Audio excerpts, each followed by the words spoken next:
Tired, so tired, overtired. Hey, you're listening to Overtired.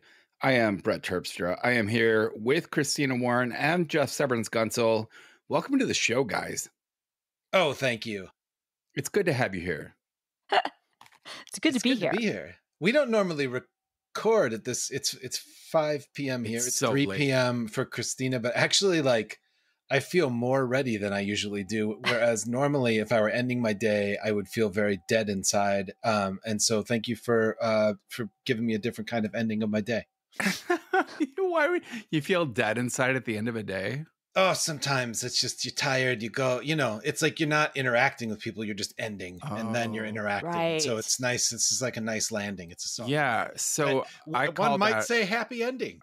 I call that like vegging out time, which is 100% where I'm at right now. Yeah. I made a 2-stiff screwdriver to celebrate our late recording time. There is a line where a screwdriver becomes just just too much vodka, vodka. It's good true. It's vodka. true. Right. But sometimes that happens. Like it just got a little bit too much, and you're like, actually, Wow, this tastes like grain alcohol all of a sudden. exactly. You're like, I could have had a little more juice with this. Yeah. All right. All right. Well, let's kick it off with a contained mental health corner. Who wants to go first? Is it going to be me?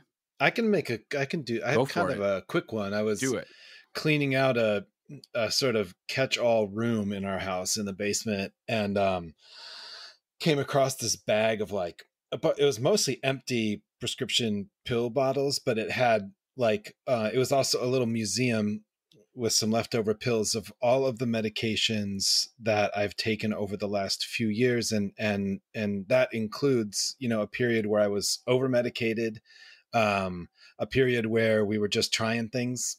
And that was those were a hard couple periods, and I'm very much on the other side of that. And so it was like, at first, almost a little chilling to look at all the medication names again, and even to rattle the bottles because there were still pills in there. I need to get rid of them. I don't want to Why do you save your? I didn't save them. No. I honestly, when I would change medication, I'd be like, okay, fuck this. I'm putting this in a drawer. I'm not, because I wasn't sure at that moment, right, that I wasn't going back to it, but I would just squirrel it away, and it just ended up there. But anyhow, it served as many kinds of reminders. One is that you can come on the other side of being over medicated, having your medication poorly managed, and even when it is well managed, the sort of stabbing in the dark period. And the other is that those things exist.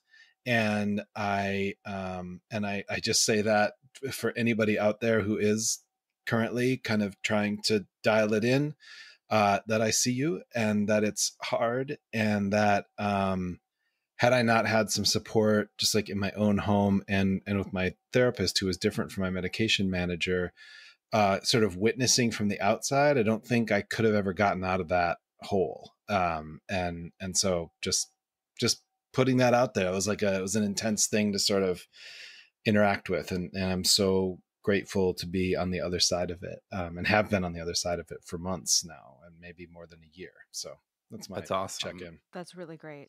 And I got to get rid of those pills, but I don't want to throw them in the garbage, and I don't want to throw them in the toilet. And I know there's places that recycle them. Pharmacies do once a year they have med disposal. Is it like a gun buyback program? Yeah, it is. It is. And you can bring any medications, no questions asked, and they will safely dispose of them for you. And there's some kid just going through the bottles, pocketing what he can get.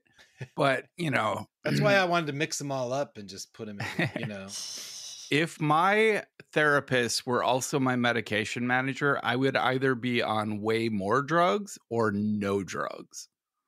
Tough to say. I don't know which way it would turn, but. Well, that's me. I was going to say that's me. I'm on my therapist is also my prescriber. So yeah, it works out most of the time, but it does have me in a weird thing. Cause he is going to retire, or yep.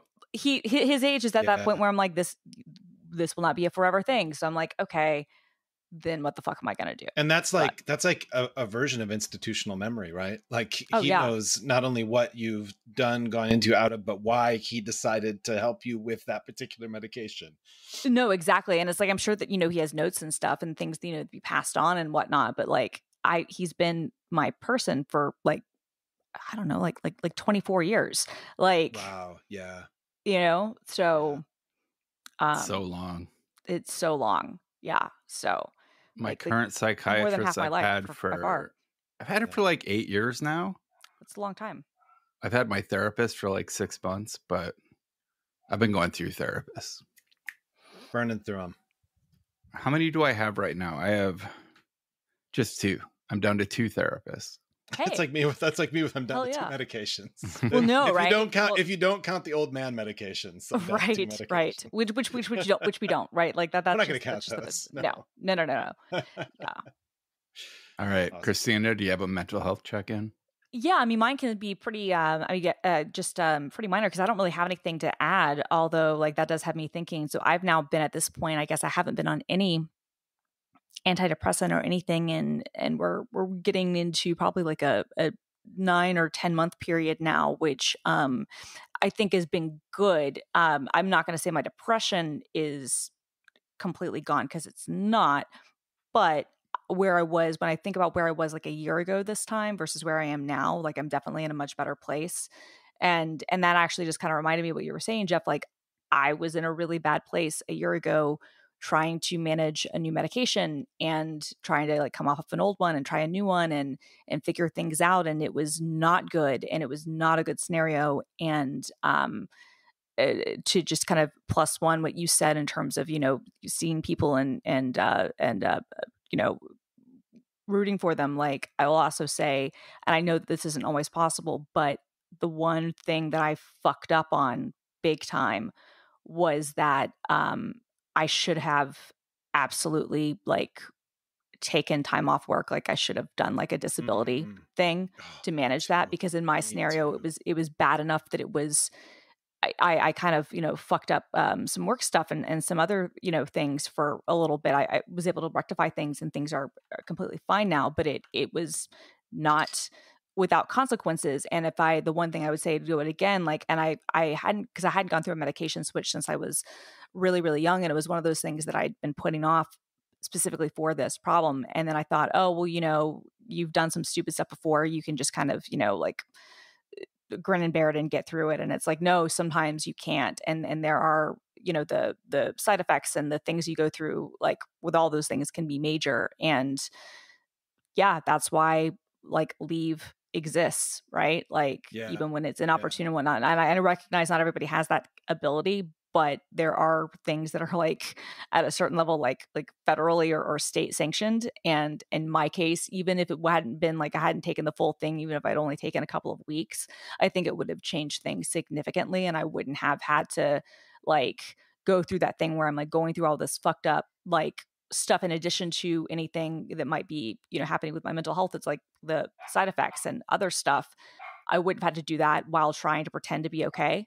Yeah. And which like you're not okay. And and so I don't try to be a hero. Don't be like me is the other thing I would say. That's a great point. And that's in the moment, that's a really hard thing to do or to have clarity about. Like, yeah.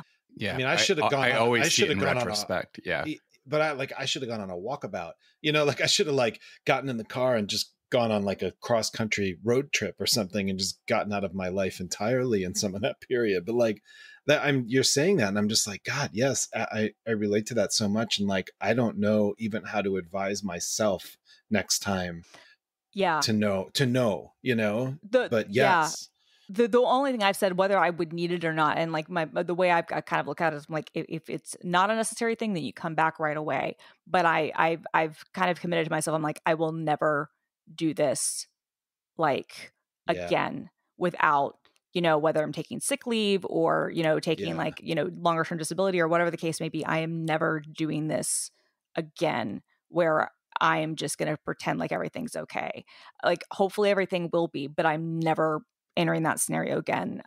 Like, because I just know for me anyway. And like I said, like maybe hopefully it would be a scenario where it wouldn't matter, but like, in the event that it would be anything like what I went through before, I'm just like, nope. I know the consequences could be way worse than they were, and they weren't great. And so, and I think, but to your point, yeah, it can be hard to kind of know how you would say that to yourself. I've just kind of like, there are certain things I know I'm like, okay, can't do this ever again, right? Because this is what will happen. Yeah, yeah. Ugh. Brett? So the question everyone's been asking lately is, are you better off today than you were 4 years ago? So yeah, I am going through another period of poor sleep, and I spent a few days in Vegas, and I slept great while I was there. I think it was exhaustion combined with, and I'm just realizing this now, but I didn't bring like a personal laptop, and I had no way to like hack on my personal projects. So when I woke up at 3 a.m, I wasn't like, do anything. Well, I'm up, I might as well go hack on something. I like had no choice. It was either stumble down to the casino or go back to sleep. And the casinos aren't that interesting, so I would go back to sleep. And I think maybe I need to like cut off my computer time. I don't know. These are things to experiment with, but I can segue. That's it for my mental health corner. I'm not sleeping, and I can't think of everything else I should talk about. Right. Did, except maybe you should like shut off your like computer time, or at least yeah, maybe not allow yourself to have like, maybe not have it like in the bedroom or something. I don't have it in the bedroom. I have to walk down a whole flight of stairs and boot it up. And I just, knowing it's in the house it's like a drug for me. And I'm drawn to it, and I have like so little self-control when it comes to, well, I'm up, might as well be hacking. Okay. My friend sent me this thing earlier today, which she's absolutely not going to use, and I absolutely have zero trust in the fact that she will do it. But she's like, I just bought this thing to lock my phone in a box. And she was like, I'm genuinely just too ADHD to have access to my phone. I was like, okay, see you tomorrow. Like this is not going to be a thing. But I'm like looking at this, and like, I don't know exactly how it works, but it's like a sort of thing. I guess it has like a kind of a timer or something like on the lock, and like it won't let you inside. So maybe you could set yours up so that you just lock your laptop inside, and you're like, okay, between the hours of this and this, I just don't have access to it. If I set it up, I will know how to break it. Yeah, I mean, this is the problem I go through too, and I'm not sure how this works. Like, I said to my because friend, then that's a whole new puzzle to hack on. How do I get back into my computer? How do I get back into my thing? Well, no, and I had the same thought. I was like, I wouldn't even try stuff like this because I know myself too well. Because I do the same thing, but it doesn't work the same way. But I do find like if I have my phone like on a stand and not like right next to me when I wake up in the middle of the night, like that is easier for me to not go to the place where I'm just going to be on my phone for like 4 hours when I have insomnia. I assume the answer to this question will be obviously not, but have either of you seen BrettTerpstra.com this week? I've seen it this week. Well, no, I saw it last week. One of my early morning hacking sessions was a complete redesign of BrettTerpstra.com, which nice. was heavily inspired by the IA writer blog. I looked at it and I was like, that's something I would like to figure out how to do with Jekyll. And nice. And I did. I made it my own. It's not a complete ripoff, but yeah, I dig it. It was so great. Much hacking to get. It was so much Jekyll hacking. I was going to say like how because Jekyll at this point, like I'm sure you're using like whatever like the I don't even like know what the modern version is anymore, but like it hasn't been updated, or it's not a It's been It's a not few years. Yeah. You're right. That's what I'm saying. Right. This is not. It's This is not a modern officially project. abandoned at this point. I was going to say, I think GitHub for Pages, like we like have some sort of, like basic thing that we do, but even for our stuff, we're like, yeah, bring Well, yeah, whatever thing you want. GitHub froze Jekyll at like a 3 dot something version, and Jekyll Right. 4 came out, but GitHub played it smart and just froze.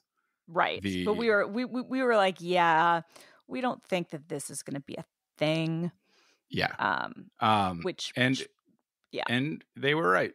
But anyway, so I was in Vegas for work, and I don't know whether to tell you the good stuff or the bad stuff first. It went really well. I learned a lot. I also felt way more comfortable in my job than I had previously. This is my first conference with Oracle, and I was feeling like a total imposter. And then I got there and realized, hey, I kind of do know what I'm talking about to some extent. I still had a lot to learn, but helped out with a talk or two and didn't have to speak after all. Weaseled my way out of speaking. But having helped out with talks, I now have a better feel for what it would be like to actually give one. So maybe next time. And I got real bad plantar fasciitis while I was there. And it took me half an hour to walk from the show floor in the Venetian to my hotel in the goddamn Flamingo, which, holy shit, that's a bad hotel. Bad hotel. I stayed there. I stayed at the Flamingo when I was there like a month ago. And I'd never been there before. And yeah, I mean, you understand the price. We got a suite because we needed to do like a video setup thing. It was fine for what we needed. It was close enough to where we needed to be. But the Venetian and the Flamingo are very far apart. That is a long ass walk. They're not completely opposite sides of the strip, but like the Flamingo is across from Caesars, and the Venetian is next to the Wynn and the Encore. So it's like it's a good walk. It's a trek, and I did that multiple times a day with plantar fasciitis and just like hobbling my way. So by the time evening rolled around, I was just exhausted, and we would have like team dinner or whatever, and then I would just immediately go to bed and just crash out and wake up at 6:30 the next morning, 6:30 Vegas time, which is like 8:30 for me. But right, I went to bed 2 hours later too. So and then be back on the show floor, and it was good though. I didn't honestly, like, I know this is stupid and obvious, but I didn't realize how big Oracle was until I saw this conference. And you're like, oh. in my head, I'm like, who would show up? Who's gonna come to an Oracle conference? And holy shit, there were so many people. I mean, so many vendors, so many attendees. It was a huge show floor, just packed. It's almost like Oracle's a database leader or something. I don't know. It's almost like Oracle's in the big tech, yeah, big 5 tech companies, huh? Totally. Speaking of my RSUs, my restricted stock units vest on Friday, and I doubt I'll get a bonus this year. But Oracle stock is up, and my 330 shares are going to be pretty good. I'm looking forward to Friday. They've already sold the shares, so I know exactly how much it's going to be worth. But they don't roll over into my account until Friday. So, follow-up question. Yes. Can I have some cash? Yeah, dude. Okay, so here's the other good news. I was gonna say you had some winnings. I did. So at the airport leaving Vegas, I had like, while waiting for Victor in, like, he'd go up to his room, I'd be in the hotel lobby, I'd slip some dollars into the slot machines, and all told, between like just playing for 5 minutes here, 5 minutes there, I was up about $50. And I get to the airport. I go early because I just can't find any reason to wait around. And there's little enough time that walking that half hour to the Venetian just so I could be on the show floor for 30 minutes didn't seem worthwhile. So I go to the airport real early, and I got about 3 hours before my flight, and I'm up $50, and I think I'm just going to put $20 into a slot machine. I set an $8 bet on one of those big video slot machines with like flying dragons and shit. And I hit the button one time, And all of them. and it comes up and it says like full screen, luck is with you. And it starts counting up. And I usually cash out when I double my money. So I get to $40 and I'm trying to hit the cash out button, and it keeps going and it keeps going. You're trying to cut it off? I didn't. So Let it finish. I don't understand the machines enough to know what's real and what is just fucking with me to get me to gamble more. Right. Totally. So I'm like, I got what I needed. I'm ready to walk away. It's up to about 400, and then it comes up with this screen that's like bonus round. Try to fill these 15 slots, and there's no strategy. You just hit the button over and over, but it's not costing me anything. They're like free bonus spins. So that ends, and it goes up to like $900. And I'm like, this can't be real. They're fucking with me now. And then the dragons start flying around again, and they're picking up bonus things from around the screen. And pretty soon the total is at $1,400. And I'm about to hit the cash out button because for fucking real, like, if this is real, I want that money. Yes. And before I can hit that cash out button, an error screen pops up on the video machine that says hand payout required, contact attendant. So then there's a woman behind me. She's like, yeah, I thought that was going to happen. And they took all my payer ID, because they had to file taxes on winnings over whatever dollar amount. So it took about 20 minutes of me sitting there in front of this big screen with my winnings on it while everyone around is like watching me fill out the paperwork and everything. It was very uncomfortable. And then they paid me in cash. I thought, this is the kind of thing you get a cashier's check for. But they that's sit what I down. would think. They sit down and they just start dropping $100 bills. Oh, $100 bills. Okay, that's at least $100. While everyone's watching you, you're like, could you be discreet, please? Nothing discreet about this. See, no. Okay, I always just go to the Centurion Lounge at the Vegas airport. I've never once played a slot machine there, or maybe I have, but it's probably been a decade or more. Damn, Brett. So here's the thing: is to the best of my knowledge, airport slots at an international airport are under international gaming rules, which have looser slots and higher payouts.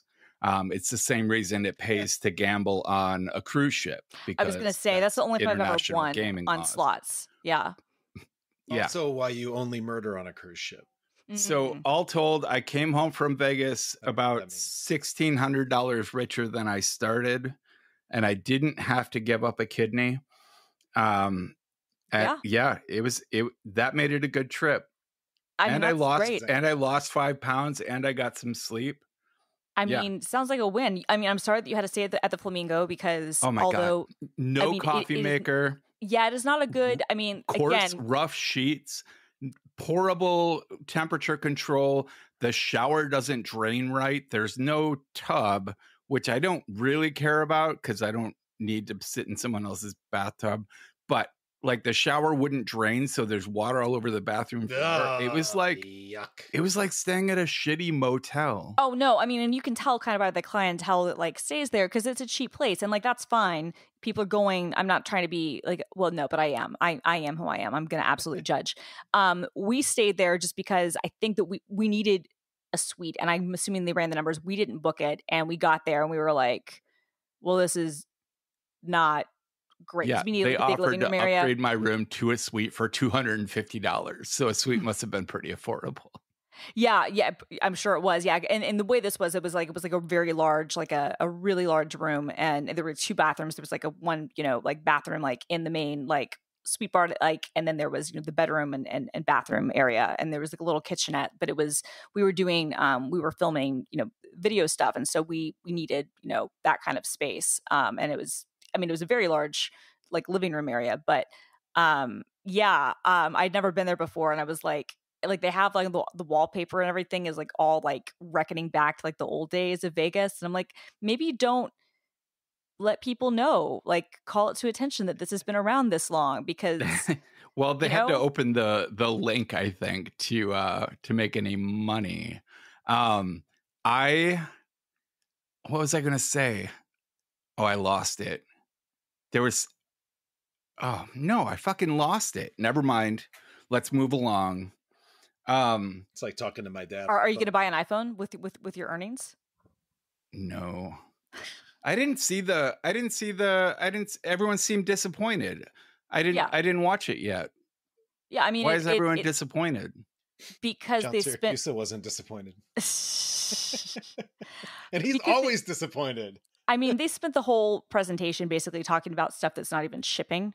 Like, we don't know when the Apple Intelligence stuff is going to ship. So that's kind of, to me, is like where it's a failure. Like, it's fine. The devices are a very incremental upgrade. If you're on the pros, for the regular ones, I think it's actually a better phone than they've had in a long time. Like, there's a significant RAM improvement. The chips are better. There's some camera things. The colors are fun.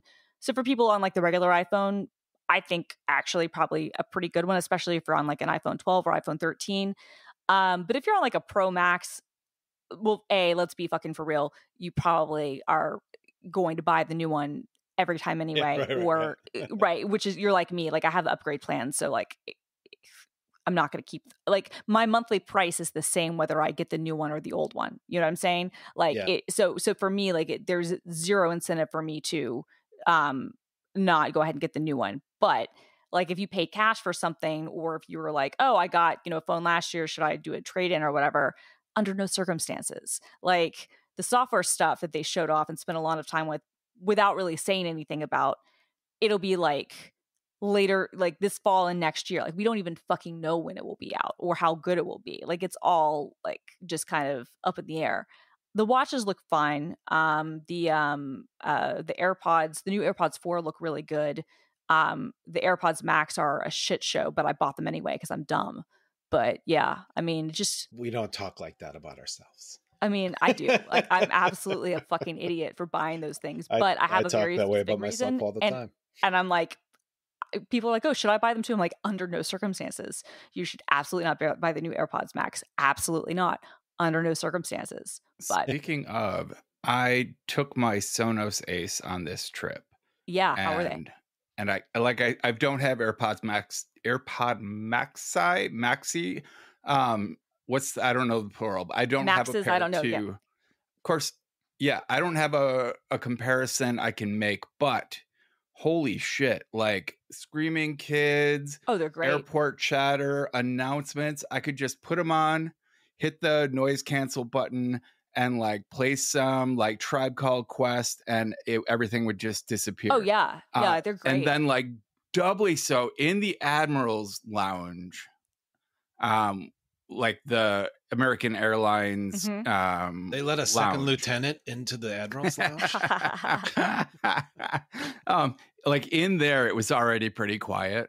So like I used them. I listened to Aaron Dawson's new album, which is fucking great.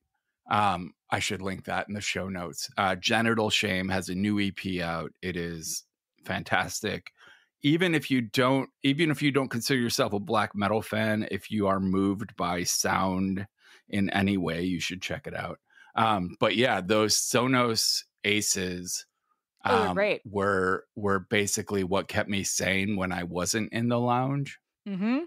No, they're really good. And one thing I'll say about them that is definitely like a big improvement over I think that the new AirPods Max, because I think they removed this feature. We're not sure yet. The old ones, you could spend $30 and buy a Lightning to 3.5 millimeter cable if you needed to use it with something that had a 3.5 millimeter jack, like a in-flight entertainment thing. If you're not on an international or business class flight, where you will then need a 2.5 millimeter adapter, or not 2.5 millimeter, but a 2-prong adapter. And I mean, you could use like an iFly from 12 South, but like that's a whole other thing. But the Sonos come with the USB-C to 3.5 millimeter thing included. You don't have to spend extra. And Apple apparently, I mean, support has been telling people that they're basically dropping the feature to be able to listen to music like, or listen to 3.5mm sources from the new one. There might be some sort of patent thing people are thinking. I don't know. But like $550 headphones, that literally the only difference from the ones from 4 years ago, literally the only difference is that it has a USB-C port. Oh, and it took like something away. So yeah, honestly, cannot recommend, will not recommend, bought them, but that's don't be like me. Like don't be like me. So speaking of disappointing media events, did you guys see the debates? Oh yeah. They were super disappointing for so Trump disappointing. fans. I was gonna say I was super excited. Like I thought it was like I haven't had like that much fun online in a really long time. It was great. I appreciate the strategy of let's just push some buttons and let him go off the rails. Oh yeah. Like that was really the only way to debate Trump, is to get him riled up enough to start saying crazy shit. And did he ever, right? And I mean, I was at a conference when the Biden-Trump debate happened, and then I had to watch the highlights, and I felt sick to my stomach because it was awful, and it made me feel terrible about humanity, and I was just angry the whole thing. Everyone had can't watch parties, basically, right? Because it was like one of the worst things I've ever seen in my life, and then this was like such like a 180, and I'm just was like, holy shit, man! Like, I am so glad that we didn't. I mean, because she played him so well. She just literally just pushed his buttons, like you said. And then when he started going on about the dogs and the cats, they're eating the dogs, they're eating the cats. I was just like, oh my God. Right. And then he's like, one point he's talking about something. He's shitting on her for some sort of energy policy. She's like, and I love solar, as he's like insulting solar. Right. And solar is destroying everything. Don't get me wrong. I love solar, but, and it's like, and then like of all like that, when he started, like when he called out what's his face, the dictator from Hungary, it's Orban. Like, well, he thinks, Orban, where he's like, oh, Viktor Orban thinks I'm great. And I'm like, okay, first of all, you're citing Viktor Orban, which is in and of itself like, okay, cool. We love to cite dictators here, but you couldn't even pick a dictator from a country that matters.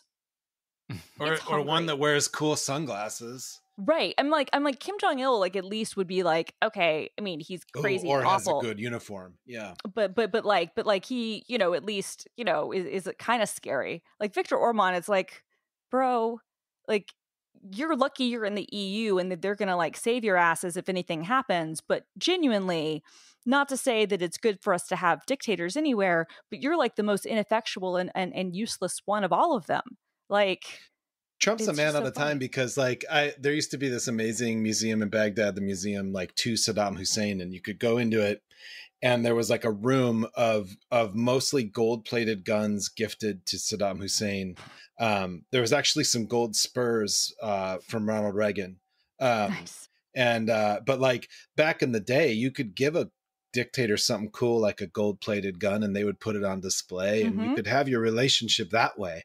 And that's, I mean, he just would have loved that. I mean, the gold guns, he would have loved it. He would have loved it. He would have loved to have had all those gifts from all the terrible people, like for his own little museum or Mar-a-Lago. And then we don't even have to get into the Laura Loomer of it all, but that's been a very fun additional thing. Yeah, it's just been, I have hope for the first time in like years.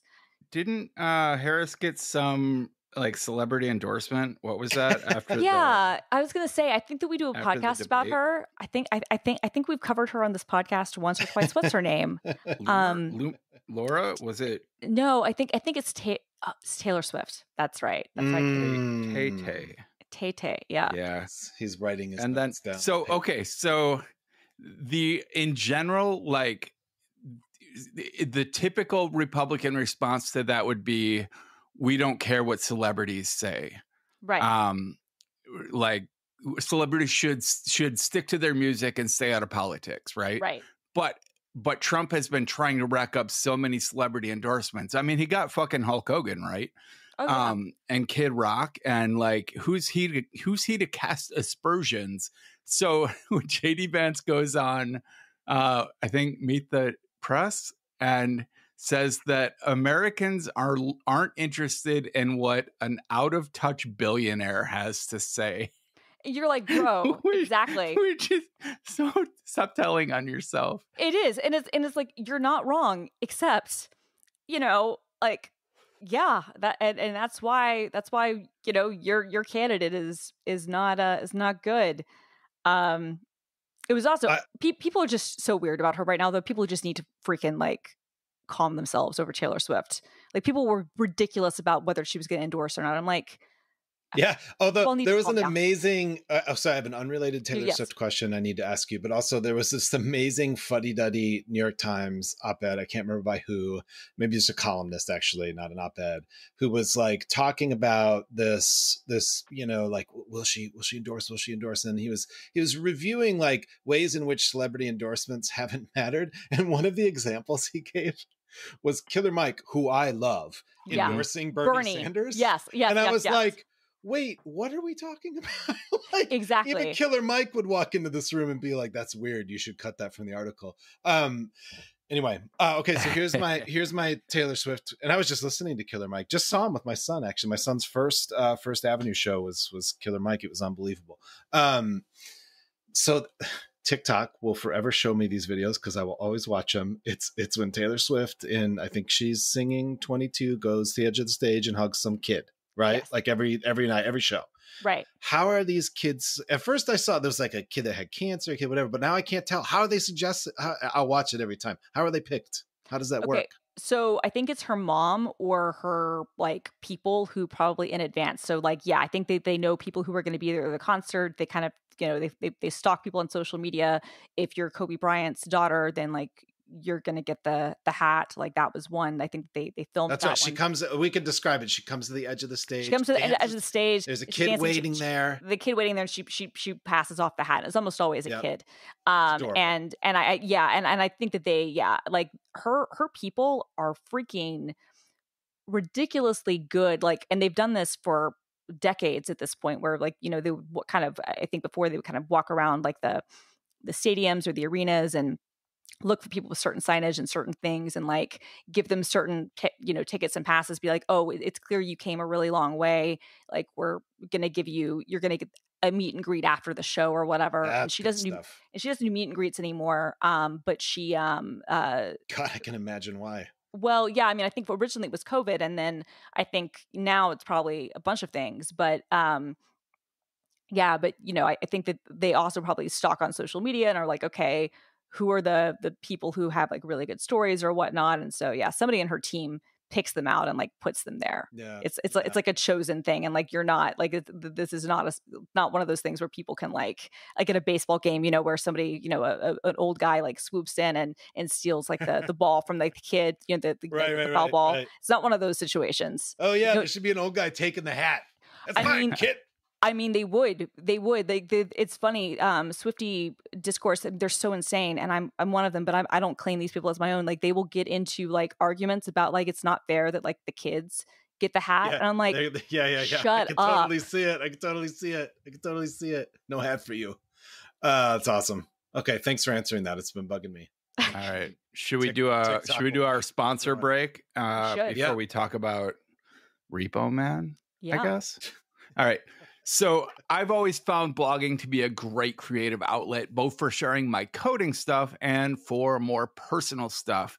It's a great use of the internet, way better than spewing your thoughts on social media where big companies own everything you say. Blogging makes your thoughts yours, and it's a nice, calm way to share with others. Well, it can be calm, or you can scream into your keyboard, whatever floats your boat. It's your blog. So if you want to start a blog quickly and easily, you have to check out Pika. Pika makes it simple to start your own blog and take control of your place online. Blogging is a way to connect with others over your thoughts, and you can be significantly more eloquent than you can with snippets on social media. Pika helps you share your thoughts easily and beautifully at your own online address. Here's what you get. A blog complete with a guest book, a great writing experience and their beautiful editor, simple theme and customization tools, and a site at yoursite.pika.page. And if you upgrade to the Pro plan, you get unlimited posts, pages, and guest book entries. You can bring your own domain, and you can add your own analytics. Visit pika.page/overtired to give Pika a try. Your new blog is just a few clicks away. It's loads simpler than WordPress and way less expensive than Squarespace. In fact, your first 50 blog posts are free. And Pika is made by a team of 5 real people who care and actually answer your questions when you email them.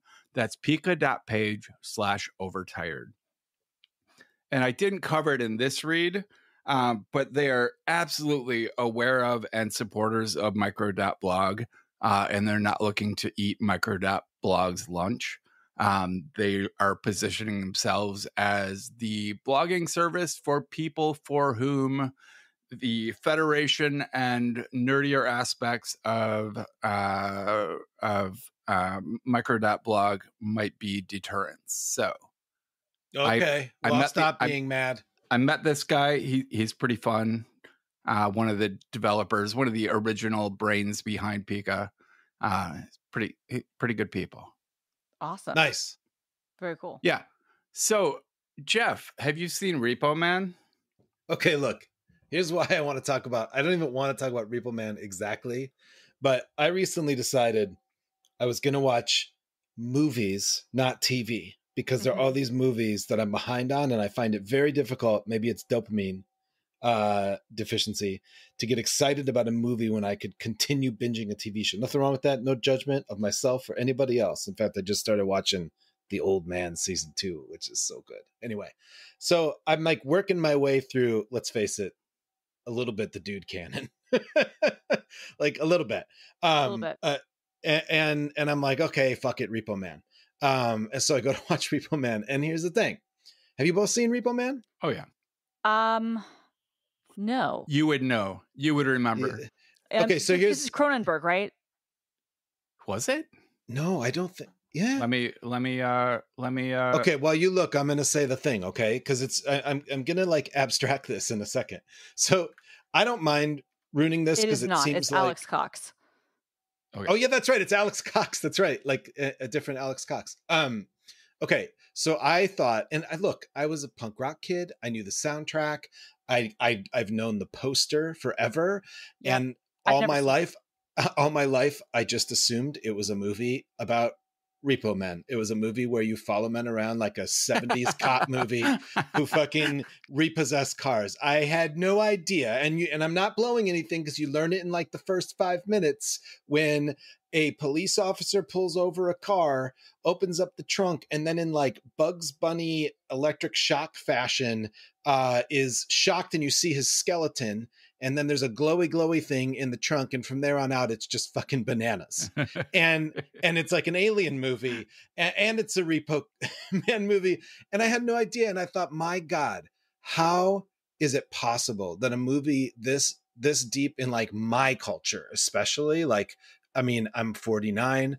Yeah, you're like the perfect age for it. Like, I should have known this. I don't know anybody that's like, it comes from my world, like an age that hasn't seen Repo Man, right? And how did it? So kind of like when I read Moby Dick a few years ago. Yes, I did. And I didn't know how it ended, and I didn't know what happened to the whale. Or what happened to Ahab. I just didn't know for sure, right? And I had to constantly tell people, don't spoil it. And they would just laugh at me. Like, and I was like, I don't fucking know. I don't know. I have assumptions, but I don't know. And so don't spoil Moby Dick. Don't spoil Repo Man. I don't know how it is. I'm a curious person. I have taken in so much media. I watch a lot of YouTube, which gives you a lot of shortcuts to things that you ought to have known if you didn't know them already. And Here I was, watching Repo Man going, Jesus Christ, I had no idea this was like an alien movie. I had no idea.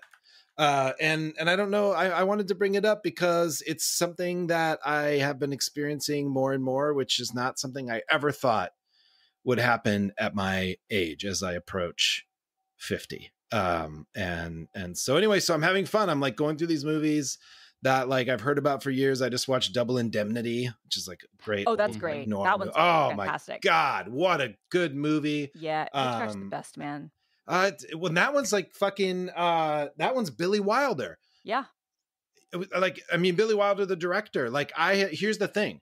Hitchcock, Fritz Lang, Billy Wilder. There's a handful of these directors that were doing the noir movies, and I didn't have them sorted. I did not have them sorted. And Fritz Lang, who did Metropolis. Anyway, I'm now. You're right, and I had it confused with something else, but I saw it in college when I did my noir thing. So I saw it like that. And Did like, you have it confused with every other movie that was like, well, hey, sir, whoa, how now? Well, mister? no, it was just of the noir things. But like, I just Yeah. I had the directors confused because I Yeah. saw like that, and I saw another one with what's his face at the same time. But yeah, I saw a Philip Glass show in college, Oh, and oh yeah, if I'm trying to piece this together in my addled memory, but I believe the orchestra that was playing at that show let us know that they were doing a showing of Metropolis the next night.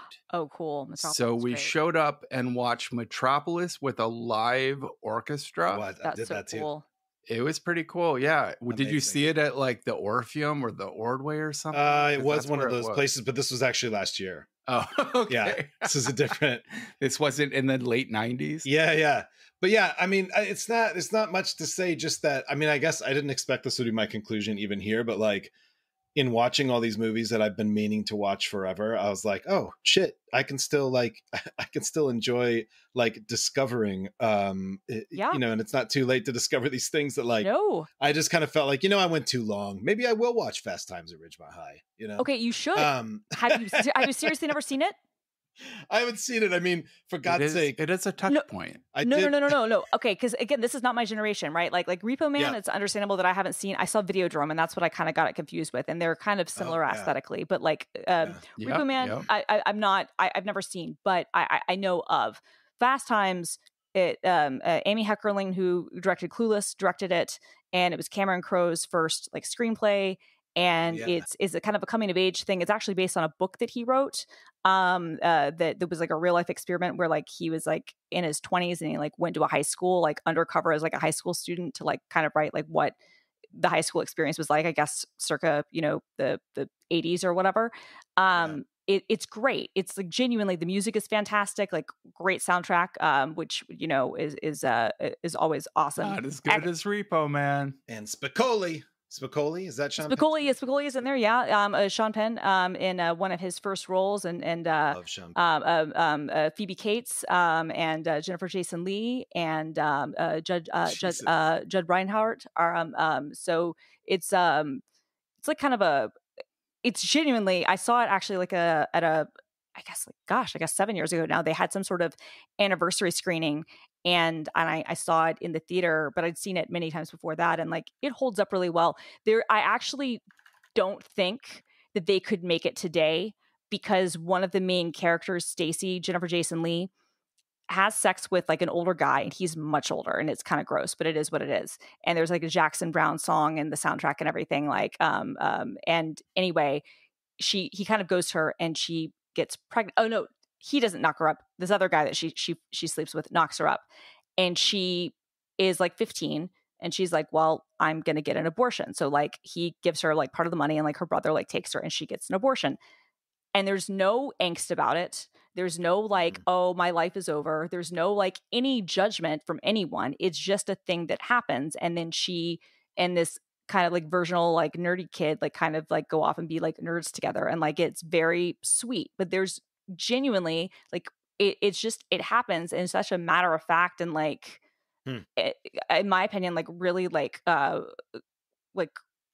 progressive way that when I saw, you know, 20 years later, when I was watching high school movies like American Pie, like you would never in a million years see them even attempt to have an abortion without the girl feeling shame, first of all, if they would do it at all. And even now, like 40 years later, like I don't think that they would have the guts to do that in a mainstream, like, you know, studio film, to have like one of the lead characters have an abortion without any, you know, shame or discourse or anything. Like I just don't think that would be part of the conversation, which is kind of amazing that in 1980 like it did.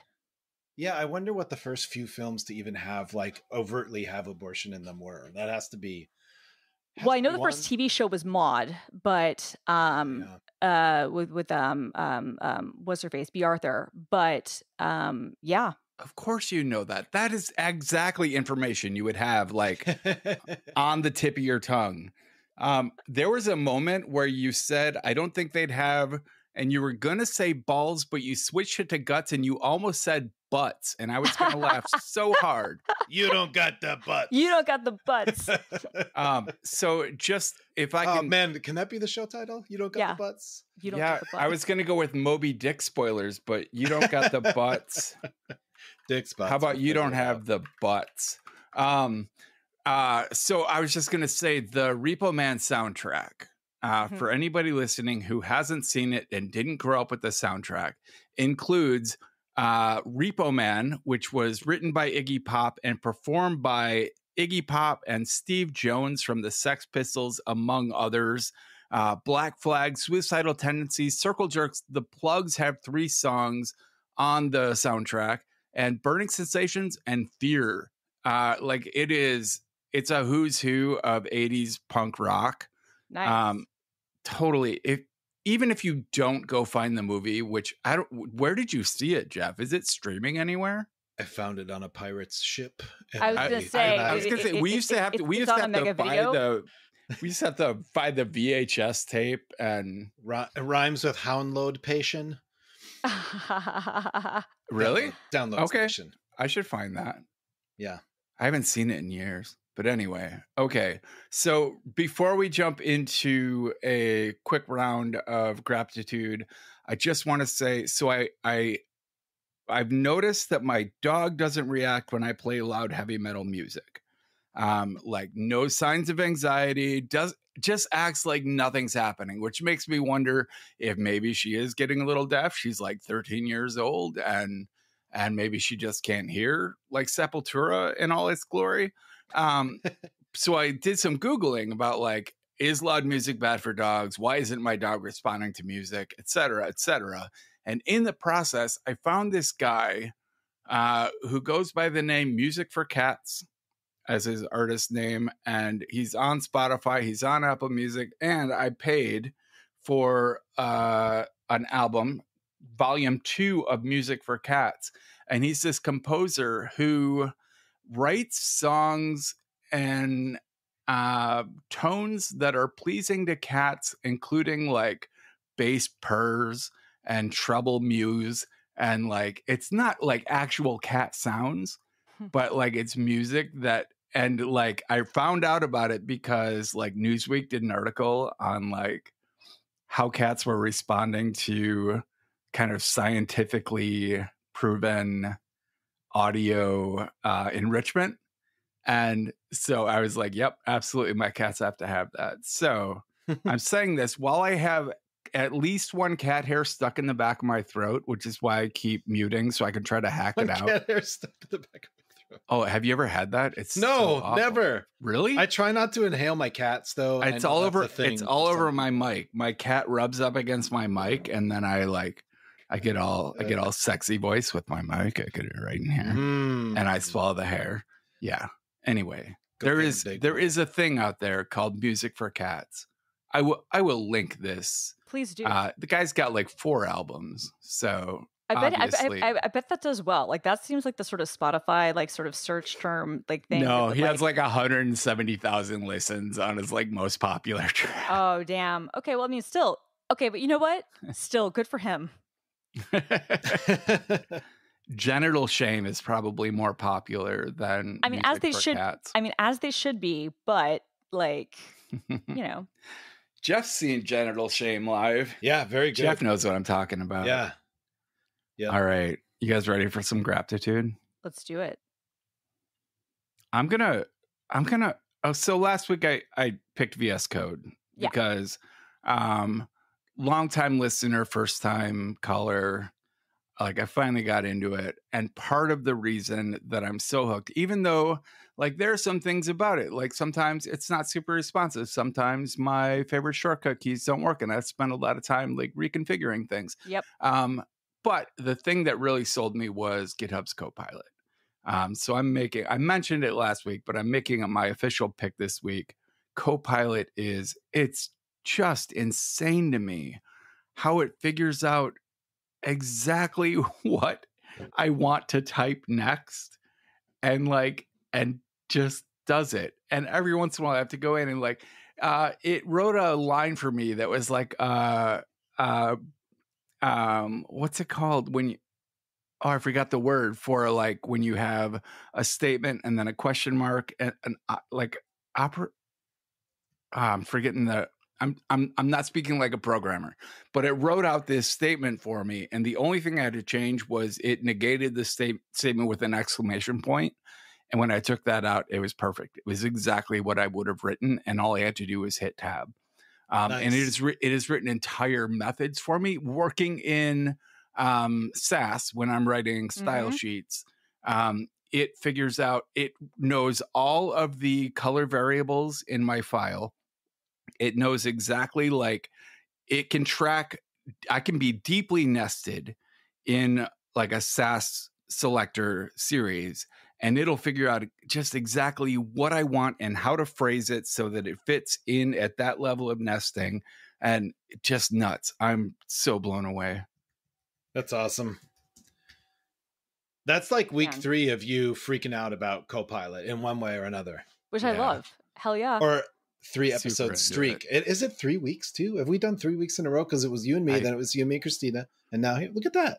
Hey, look at us, consistency. Hey, yeah. Hey. I hate to tell you guys, but we have a sponsor next week, so we have to do next week too. Well, I'm doing.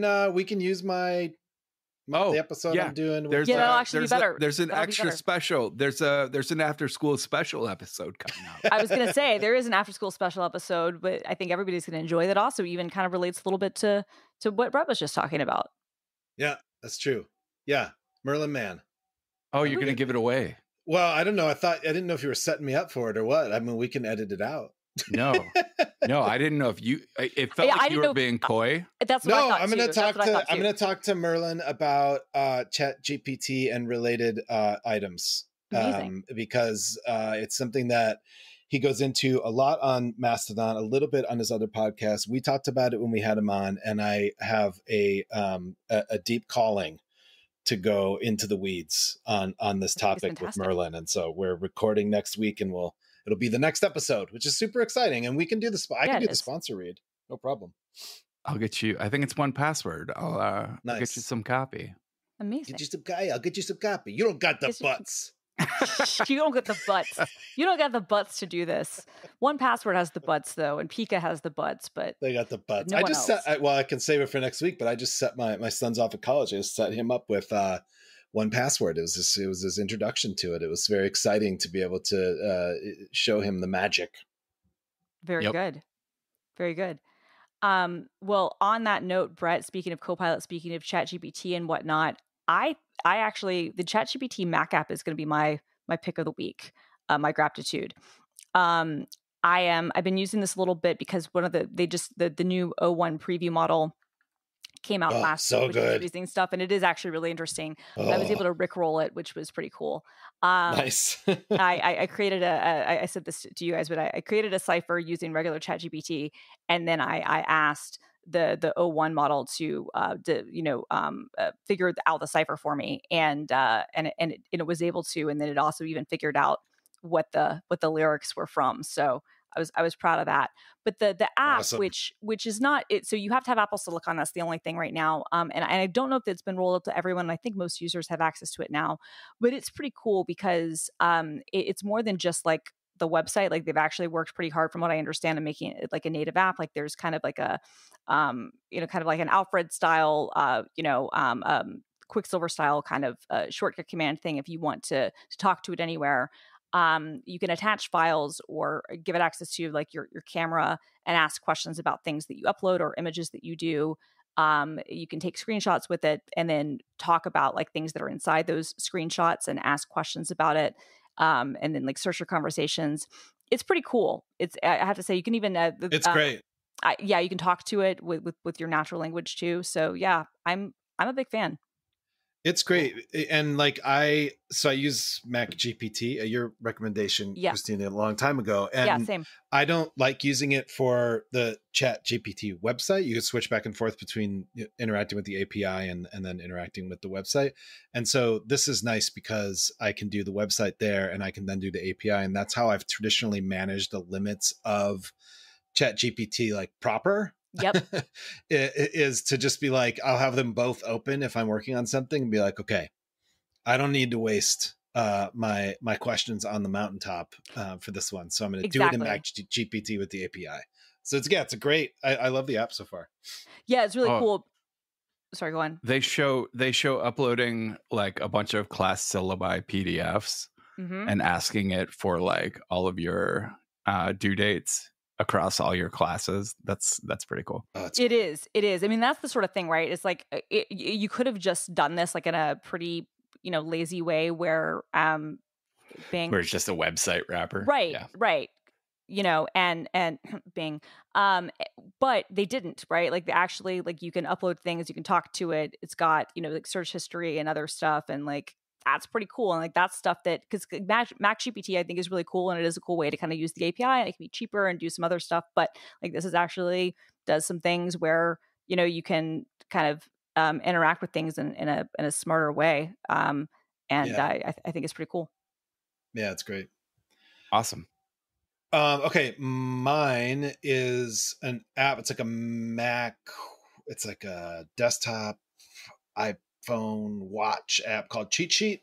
And so I've used drafts forever. I use drafts, and I often use drafts for like quick reference stuff. Like as an example, I can never remember like the grocery co-op we're at. We have like a member number. I can never remember it in the right order. And so I always have to look it up in drafts. But I always wanted something where I could just pull up a list, and it was just like a list of the numbers that I always fucking can't remember or need. And Cheat Sheet's a really amazing app where like you can just enter in all these little pieces of information. I'll tell you how I use it in a second. And then you can actually make it like a widget on your phone that just lists those 4 things that you always forget, right? Or you can be on your watch or whatever. This is nice. Yeah, and then also is like a little menu bar drop down as well, which is great. And so like I have some of the things I have in it now. I have the license plate numbers of our 2 cars, because how many times you've been checking into like a hotel or something? Let's say motel in this case. And then you got like, what's your license plate? And you're like, oh Jesus Christ! Like, or you gotta like look for the photo you took the last time you were in a hotel. Right. I have my Seward Co-op. I'll name check it. ID over here. I've got my public library pickup ID in it, which is just amazing. And then like my son's high school student ID, because that comes up all the time. What's his ID? Anyway, so it's like an awesome place to just have like a very simple list of the numbers you always want to remember. I don't have to organize them. I'm not tagging them. I just know when I look at this list of like 15 or 20 things, I know what I'm looking for, and it's always going to be there. Do you have your iPhone passcode in there? Yeah, my iPhone passcode in there. It's great. I love it. Yeah, and it shows up on my lock screen. I got my birthday in there. Yeah, so security number, everything. No, this looks cool. I use a similar app called Tot from Icon Factory that I like a lot. That's a menu bar, kind of a junk drawer, kind of like, like notes thing. But what I like about this, and I think I'm going to buy this, is that like you can make it a widget on your phone. Oh yeah, the widget thing. And you can actually, if you have sort of folders, you can have a widget that's just stuff from that folder. So you could have a few widgets. So I have like a family folder, and I have like a whatever. Because the thing is that I have a number of different tools that I could use for things like this. Like 1Password has a lot of that sort of thing stored for me, because I use that as kind of management for whatnot, and like some like my passport and all that is there. But like there are some things that I'm like, okay, I don't use this frequently enough or need this permanently enough. And Tot is great, like I said, just kind of as a dump, like paste, pasteboard sort of thing. But this having the ability to have like, I'm just looking at the website right now, like being able to have like just the widget, frankly, and even like the watch stuff. Yeah. This is like really useful. Yeah, it's great. It's great. And I keep putting in, I have like, the journalism thing of putting TK when you don't have the information. So I have a bunch of things that are like TKs, because they're things that I want to go put in there. So my license plates were TKs until I remembered to actually look at my license plate.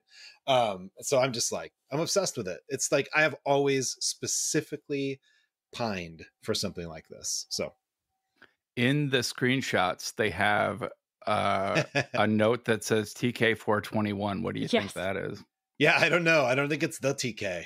They've also got a cheat code thing in there for a video game. Yeah, the Konami code. Just up, down, left, right, pretty right. Pretty genius. TK. Yeah. Great. Yeah.